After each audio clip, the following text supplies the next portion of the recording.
সবাই বলে গ্রামের জীবন নাকি স্বর্গের মতো। সকালে পাখির ডাক, ঠান্ডা হাওয়া, পরিচ্ছন্ন পরিবেশ। নদী আছে, মাঠ আছে, শান্তি আছে, যেন এক স্বপ্নের পৃথিবী। কিন্তু প্রশ্ন হলো, এই শান্তির আড়ালে লুকিয়ে থাকা বাস্তবতা কি আমরা দেখছি? গ্রামে বসবাস মানে শুধু প্রকৃতি না, মানে মানুষের সাথেও বসবাস। আর সেখানেই শুরু হয় সমস্যা, কখনো কখনো অনেক বড় রকমের টক্সিসিটি। তুমি সকালে একটু দেরিতে উঠলে পাশের বাড়ির চোখে তুমি অলস।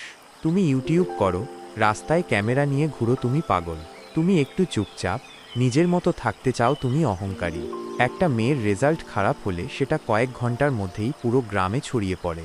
কেউ ভালো কিছু করতে চাইলে তাকে উৎসাহ দেওয়া তো দূরের কথা, তার পেছনে লেগে পড়ে, এই ছেলে কিছুই করতে পারবে না।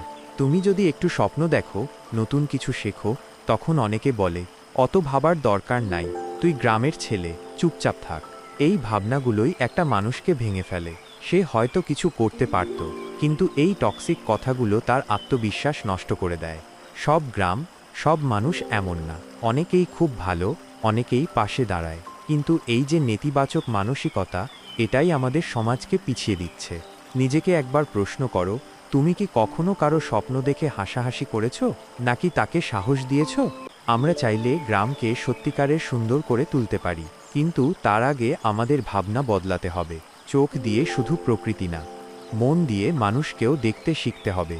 ভিডিওটা ভালো লাগলে একবার শেয়ার করো, হয়তো কারো চোখ খুলে যাবে।